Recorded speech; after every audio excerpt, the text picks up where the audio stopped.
Bienvenidos a esta catequesis que vamos a tener, dando inicio a el segundo de los sacramentos de sanación, que es el sacramento de la unción de los enfermos. Y hoy, de modo particular, nos vamos a concentrar en los signos y efectos de este sacramento.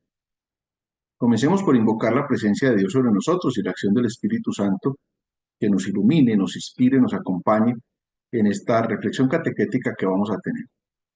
En el nombre del Padre, y del Hijo, y del Espíritu Santo. Amén. Ven Espíritu Divino, manda tu luz desde el cielo, Padre amoroso del pobre, don en tus dones espléndido. Luz que penetra las almas, fuente del mayor consuelo. Ven dulce huésped del alma, descanso de nuestro esfuerzo. Tregua en el duro trabajo, brisa en las horas de fuego. Gozo que enjuga las lágrimas y reconforta en los duelos. Entra hasta el fondo del alma, divina luz y enriquecenos. Mira el vacío del hombre si tú le faltas por dentro. Mira el poder del pecado cuando no envías tu aliento. Riega la tierra en sequía, sana el corazón enfermo, lava las manchas, infunde calor de vida en el hielo. Toma el espíritu indómito, guía al que tuerce el sendero. Reparte tus 7 dones según la fe de tus siervos. Por tu bondad y tu gracia, dale al esfuerzo su mérito. Salva al que busca salvarse y danos tu gozo eterno. Amén. Los invito a que consideremos hoy este sacramento de la unción de los enfermos, uno de los 7 sacramentos de la Iglesia, que ha sufrido alguna serie de transformaciones a lo largo de la historia, pero que siempre ha estado presente y lo notamos desde la acción misma de Jesús. Recordarán ustedes que a lo largo del Evangelio son varios los episodios donde aparece Jesús expulsando los demonios, ungiendo con aceite, atendiendo a los enfermos. Dice, por ejemplo, Marcos en el capítulo 6, versículos 13, expulsaban a muchos demonios y ungían con aceite a muchos enfermos y los curaban. El mismo apóstol Santiago, en su carta, en el capítulo 5, versículos del 14 al 15, dice: ¿Está enfermo alguno entre ustedes? Llame a los presbíteros de la iglesia que oren sobre él y le unjan con óleo en el nombre del Señor. Y la oración de la fe curará al enfermo, y el Señor hará que se levante, y si hubiera cometido pecados, le serán perdonados.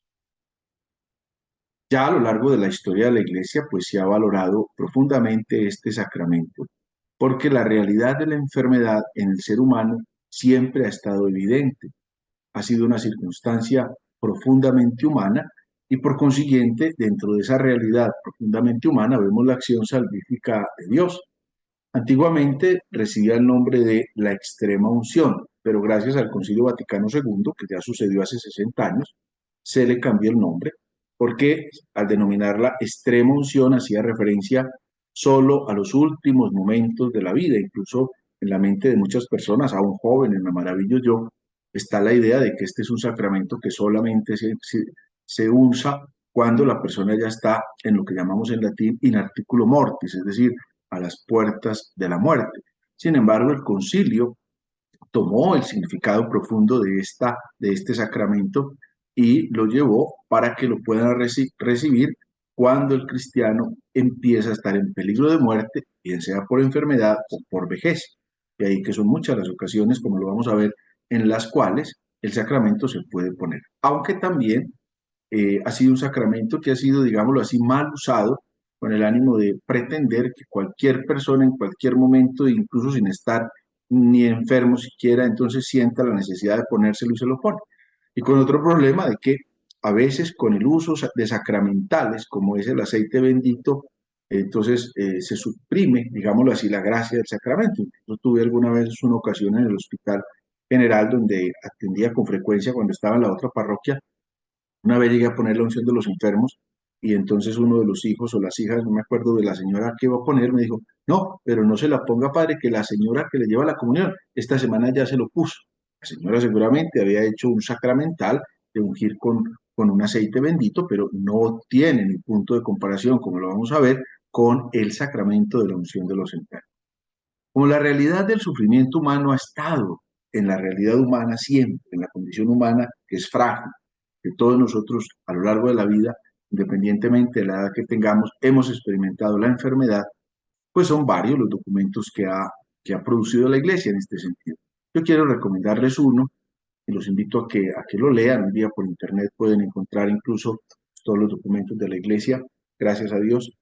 Y hay uno que es del Papa Juan Pablo II del 11 de febrero de 1984.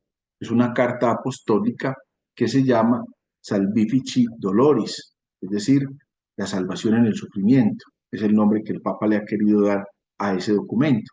Y reparte el documento en 6 numerales. El primero, el mundo del sufrimiento humano. El segundo, a la búsqueda de una respuesta a la pregunta sobre el sentido del sufrimiento. El tercero, Jesucristo, el sufrimiento vencido por el amor. El cuarto, partícipes en los sufrimientos de Cristo. El quinto, el Evangelio del sufrimiento. Y el sexto, un capítulo que él denominó el buen samaritano, en torno a aquella parábola que seguramente todos ustedes conocen, de aquel hombre malherido que se encuentra a la vera del camino, pasa un sacerdote, lo ve, da un giro y sigue, pasa un levita, lo ve, da un giro y sigue, en cambio pasa un samaritano, siente compasión, se acerca, lo unge con aceite y vinagre, le cura sus heridas, lo monta en la cabalgadura, lo lleva a una posada, allí cuida de él y cuando se va a ir todavía le pide al hospedero que lo atienda, que cuando él vuelva a pasar paga lo que sea necesario. Ese documento, que es este documentico, una de estas ediciones, Salvifici Doloris, pues nos ayuda a comprender el sentido del sufrimiento humano, que no deja de ser siempre una pregunta inquietante. ¿Por qué Dios permite el sufrimiento de los inocentes? Ha sido una de las preguntas fuertes.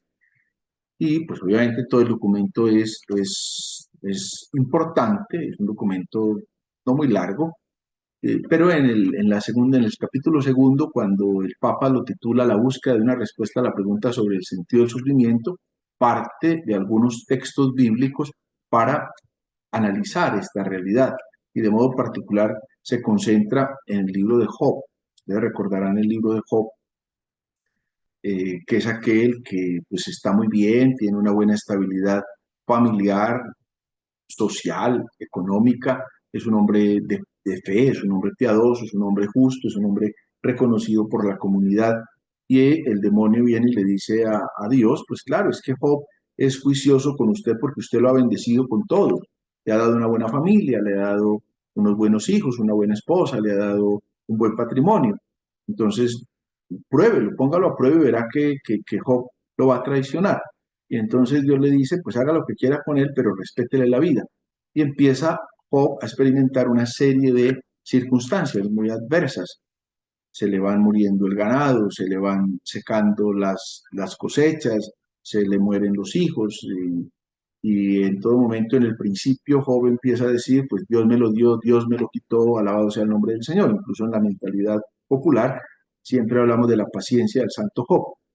Sin embargo, quienes hayan tenido la ocasión de leer completo el libro de Job se dan cuenta que la paciencia de Job se acabó en el capítulo tercero, porque después empieza Job a experimentar el consejo. Tiene dos grupos de amigos, unos que el texto los refiere como unos amigos jóvenes, otros que el texto los refiere como unos amigos mayores. Los amigos mayores están siempre invitando a Job a que caiga en cuenta de lo que está viviendo, pero que no se desanime. Sin embargo, los amigos jóvenes empiezan como a sembrar en el corazón de Job la duda, la cizaña, y al final Job termina inclinándose más por lo que le dicen los jóvenes que por lo que le dicen los ancianos. Por allá en un texto, Job ya cae en desesperación y Job le reclama profundamente a Dios. Sin embargo, es interesante descubrir cómo en el texto Job nunca pierde la fe, ni Job nunca blasfema contra Dios, sino al contrario le reclama por qué esa experiencia tan dolorosa. De ahí que el Papa utilice esa figura de Job para eh, dar respuesta a este capítulo segundo, cuando habla a la búsqueda de una respuesta sobre la pregunta del sufrimiento. Y al final descubrimos cómo Job logra, en medio de todo ese sufrimiento humano, encontrar al Señor. Y vemos ahí lo que el texto nos quiere enseñar, cómo incluso el sufrimiento nos crea la posibilidad de reconstruir el bien en el mismo sujeto que sufre, cómo el sufrimiento debe servir incluso para la conversión, cómo la penitencia que produce ese dolor, ese sufrimiento, tiene como finalidad superar el mal. Y de ahí que se concentre en la fuerza que tiene el amor, que es sin duda lo que le da sentido al sufrimiento humano. Pues el amor, como lo va a decir luego el Papa en el capítulo 3 cuando habla de Jesucristo, el sufrimiento vencido por el amor es también la fuente más plena de la respuesta a la pregunta sobre el sentido del sufrimiento, tanto así que esta pregunta ha sido dada por Dios al hombre en la cruz de Jesucristo. Es una ocasión importante de poder comprender esa realidad del dolor que hace parte de nuestra condición humana y poder experimentar la presencia de Dios en medio del dolor.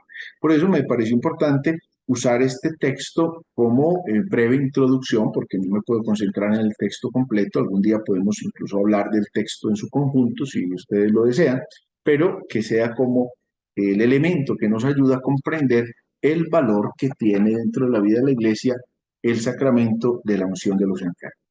Vamos a concentrarnos entonces, de acuerdo pues al título que le he querido dar a esta catequesis de hoy, en los signos y posteriormente en los efectos que produce el sacramento de la unción de los enfermos. Cuando nosotros hablamos de los signos, estamos hablando de esas realidades exteriores que conllevan una realidad interior, una realidad sacramental.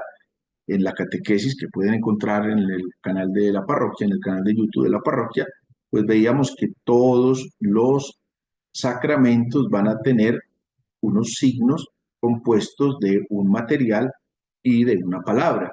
Recuerden ustedes, por ejemplo, el valor que tienen las cosas en sí mismas. Yo creo que les había puesto una comparación. Si yo voy hoy día a un centro comercial, a un supermercado, y encuentro 50 flores, 50 rosas, y yo las destruyo, pues vendrá seguramente el personal de seguridad o el gerente del negocio y yo lo pago y se acabó el problema. Pagué las 50 rosas que yo dañé. En cambio, si yo llego a mi casa y está mi sobrina y su novio le regaló una rosa cargada pues de todo el amor y yo le destruyo esa rosa a mi sobrina, sin duda no voy a tener dinero para pagarle esa rosa. ¿Por qué? Porque para mi sobrina esa rosa no vale lo que cobraron en el comercio por ella, sino que tiene un valor mayor, se trasciende, es un valor sacramental. Esa figura que la usé cuando hicimos la introducción a los sacramentos dentro de estas catequesis, pues es la que nosotros debemos comprender en cada uno de los sacramentos. Aquí nosotros tenemos entonces como signo dos elementos que son claves. El primero es el óleo de los enfermos, que viene siendo la materia remota, y el segundo es la unción corporal del enfermo, que se hace unida a las palabras que están prescritas en los libros litúrgicos para esta realidad. Concentrémonos brevemente en el primero de los elementos, es decir, en el óleo. Nos damos cuenta que la materia remota del sacramento de la unción de los enfermos es el óleo de los enfermos. Y el óleo está hecho del aceite que da la mata de oliva o, como le permite la norma, de otras plantas, pero es un aceite debidamente bendecido.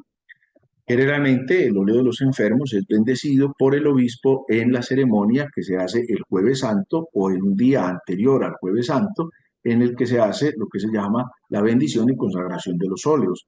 Ya tuvimos ocasión también de hablar de esta realidad. Recuerden ustedes que los óleos sagrados son tres: está el óleo de los catecúmenos, está el óleo de los enfermos y está el santo crisma. El santo crisma al que además del aceite se le incorpora perfume.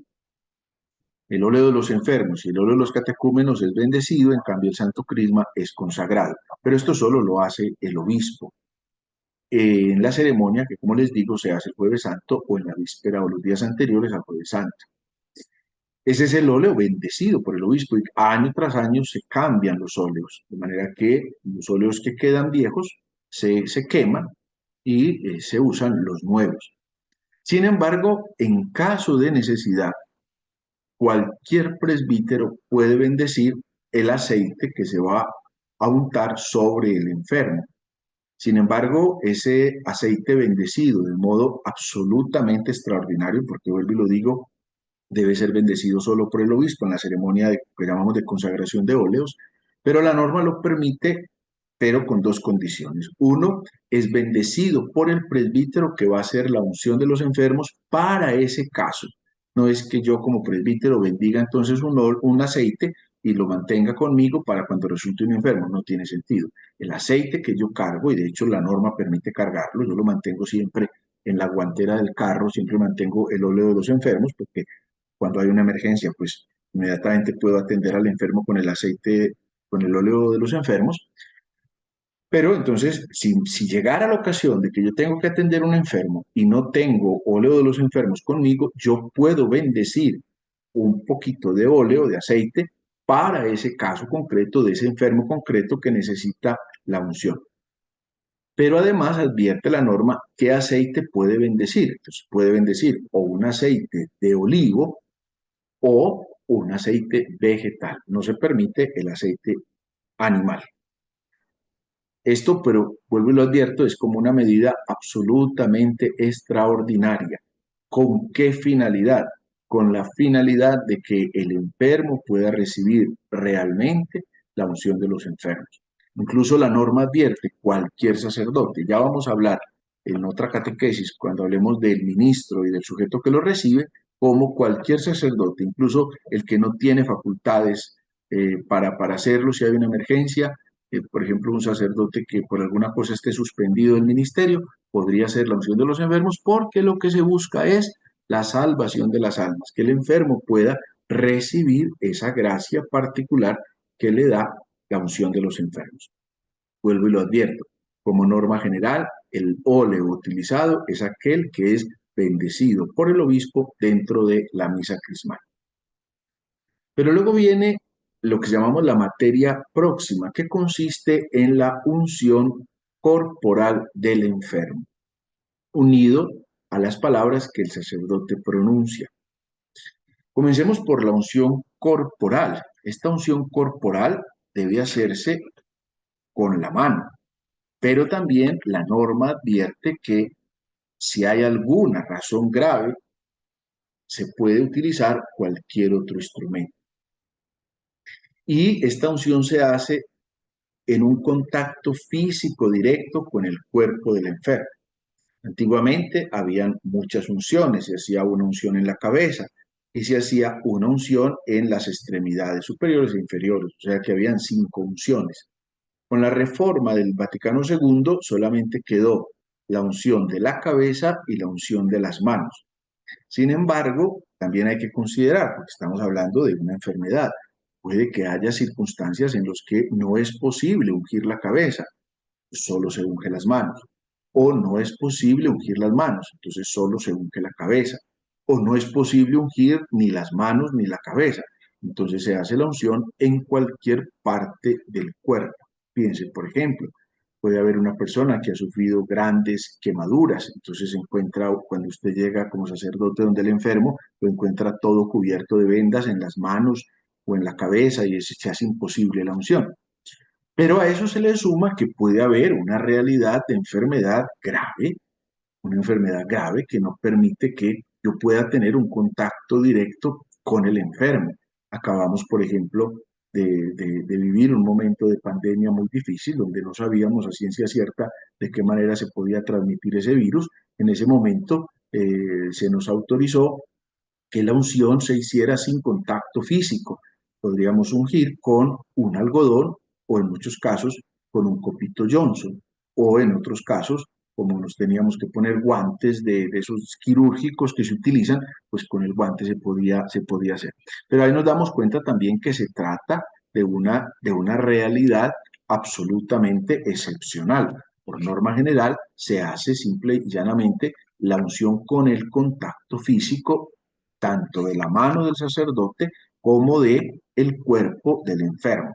Vuelvo y lo digo, como norma general, la cabeza y las manos.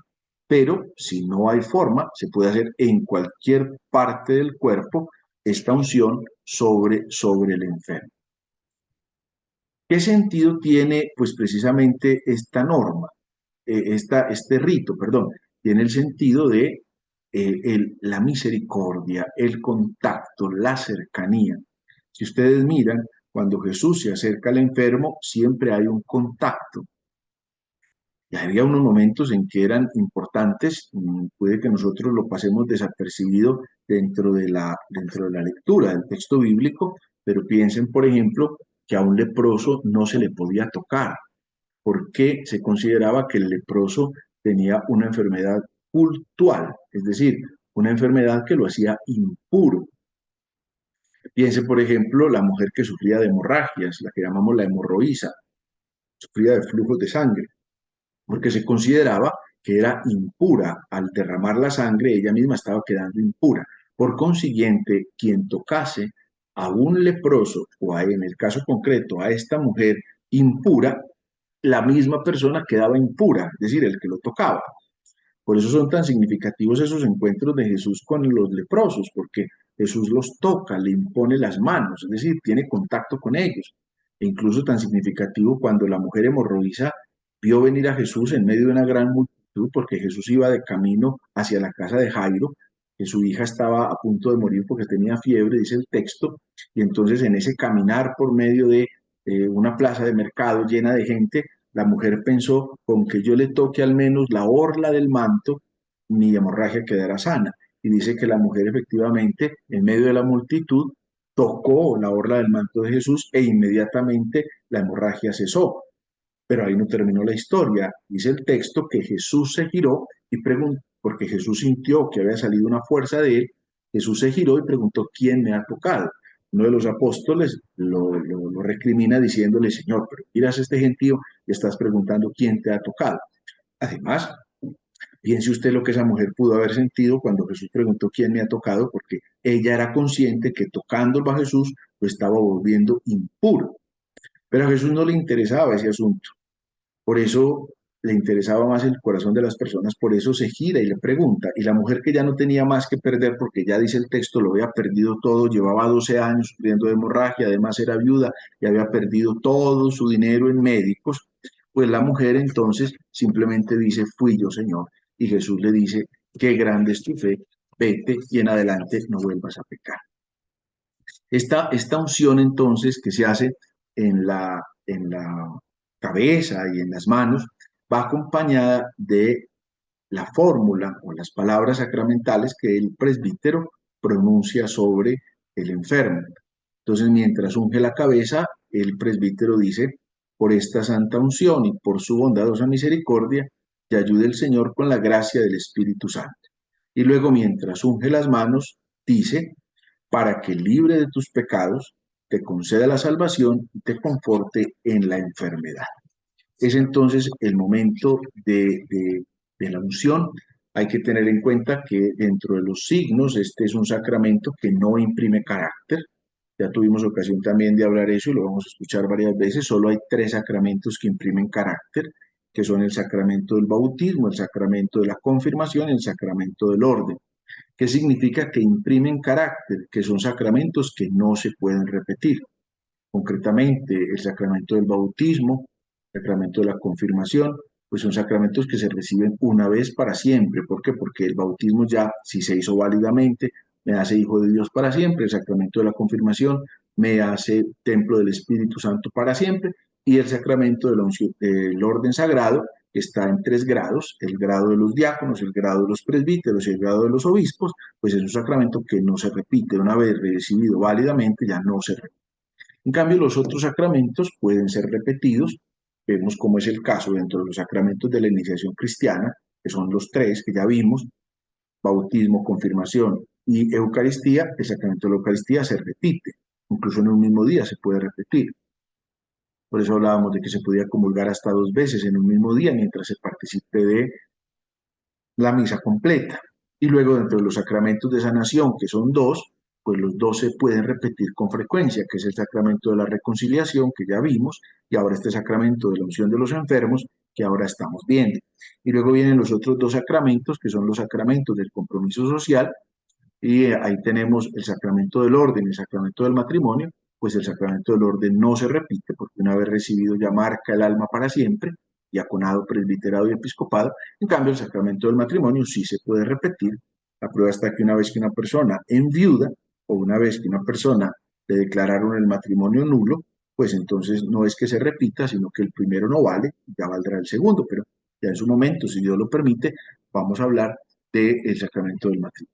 Pero concentrándonos en este sacramento que hoy estamos tratando, nos damos cuenta entonces que es un sacramento que puede ser repetido. El sacramento de la unción de los enfermos puede ser repetido si el enfermo, tras haber recibido la unción, se ha restablecido y después ha recaído de nuevo en la enfermedad, o también si durante la misma enfermedad el peligro se hace más serio, entonces este sacramento puede reiterarse cuantas veces sea necesario. Tampoco es que se vuelva un sacramento de estar recibiendo cada día que el sacerdote pasa por la clínica o por el hospital o por la casa donde el enfermo va a ponerle la unción del enfermo. No, no tiene sentido, sino que es un sacramento que puede repetirse. No dice la norma cuántos días tiene que haber entre una cosa y otra, pero es un sacramento que puede ser repetido, buscando siempre, como lo vamos a ver enseguida, entre los efectos que produce la gracia sacramental que el sacramento produce. Entonces ahí tenemos nosotros el signo. Recuerden ustedes, la materia es el óleo, luego unido a las unciones, que como les dije, son generalmente por medio de contacto físico y acompañadas de las palabras: por esta santa unción, por su bondadosa misericordia, te ayude el Señor con la gracia del Espíritu Santo, que se hace en la cabeza y luego en las manos, para que libre de tus pecados te conceda la salvación y te conforte en la eternidad. Ahí tenemos el signo, el sacramento de la unción de los enfermos. Vamos ahora a los efectos sacramentales que produce este sacramento. Y yo se los señalo o se los identifico en 5 elementos importantes, 5 efectos, pero no sin antes hacer una anotación. Este sacramento requiere por principio el estado de gracia. O sea, se supone que quien recibe el sacramento de la unción de los enfermos está en estado de gracia. Tanto así que si yo llego a hacer la unción de los enfermos, pues lo primero, mientras el enfermo pueda, mientras el enfermo tenga conciencia de la realidad que está viviendo, lo primero que debe hacer es recibir el sacramento de la confesión. Va unido a. Sin embargo, el primer efecto que tenemos que destacar, y por eso entra este sacramento dentro de los sacramentos de sanación, es que el sacramento limpia los pecados. Cuando una persona recibe el sacramento, quizás está ya inconsciente, quizás está, aunque un poco consciente, sin capacidad de hablar, sin capacidad de razonar plenamente, ha perdido de momento la capacidad de discernimiento, digámoslo así. Este sacramento perdona los pecados, limpia los pecados. Hay que tener en cuenta que, obviamente, es un sacramento que supone la fe de quien lo recibe. En una ocasión, hace muchos años, estaba yo muy recién ordenado, había un enfermo dentro de la comunidad parroquial. La señora era muy piadosa, el señor no. La señora incluso me hizo ir una vez en la noche, me acuerdo que estaba hasta lloviendo mucho, no sé qué. Ella me llamó que su esposo necesitaba que lo atendiera, porque estaba grave. Yo fui donde el señor efectivamente estaba muy grave, muy enfermo, pero estaba plenamente consciente, y el señor no quiso en su conciencia ni recibir la comunión, ni recibir ni confesarse, y obviamente menos iba a recibir el sacramento de la unción de los enfermos. Pasó quizás una semana, no recuerdo bien, pero pasó algún tiempito breve, y entonces la señora me llama y me dice: padre, venga, aprovechemos porque ya mi esposo está inconsciente, entonces venga para que le ponga la unción de los enfermos.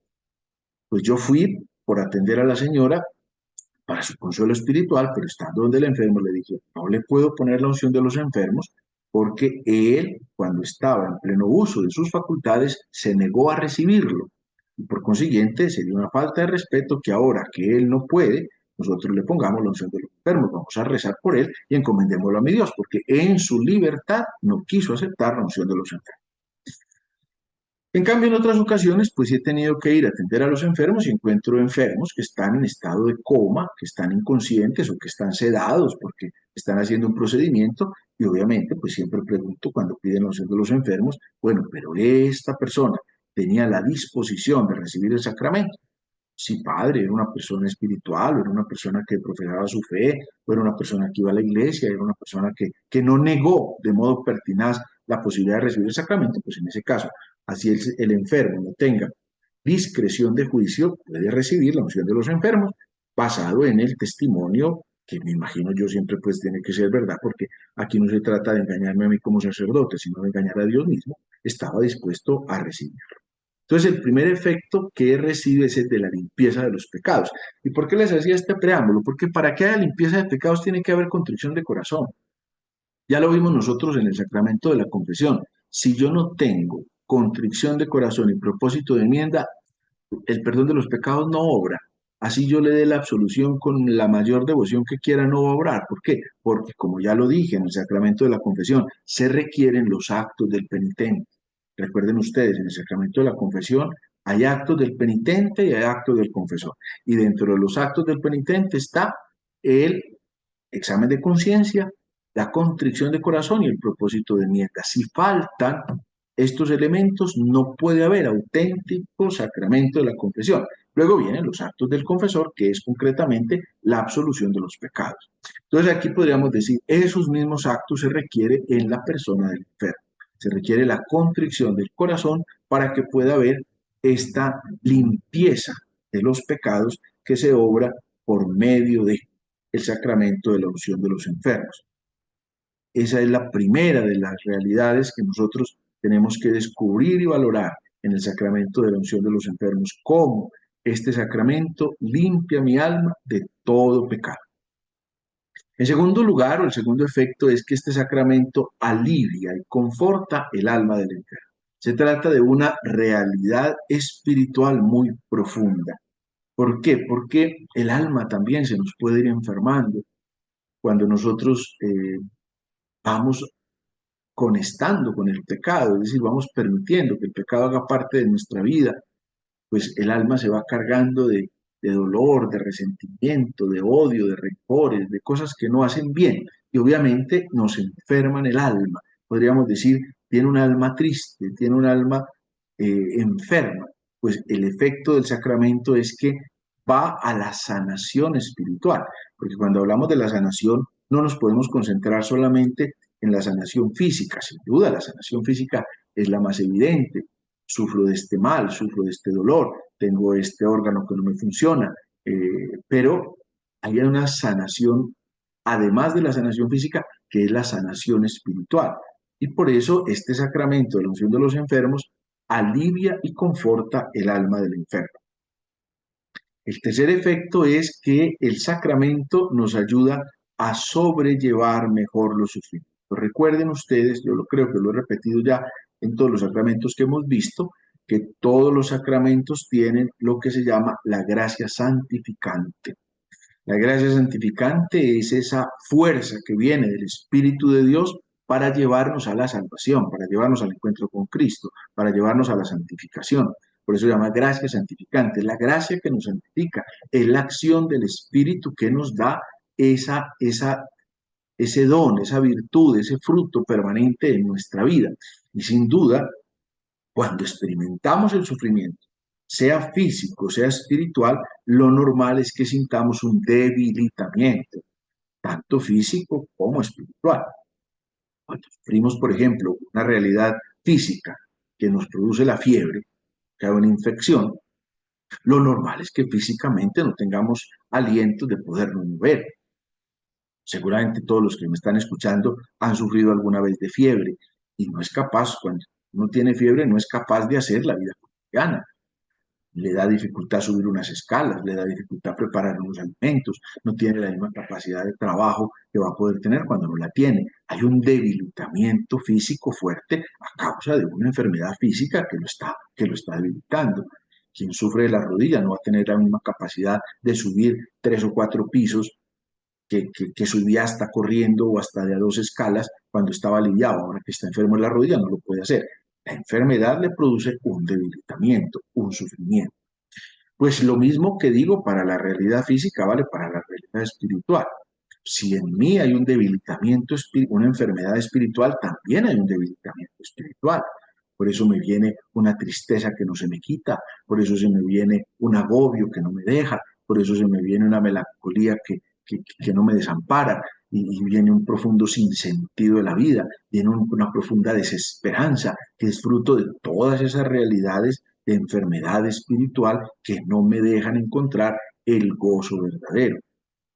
San Pedro, en la carta que leímos ayer el domingo en la segunda lectura, advertía que cuando el diácono Felipe predicó la buena noticia del Evangelio, la ciudad se llenó de alegría. Fíjese usted, ¿por qué se llena de alegría la persona? Porque su espíritu se anima.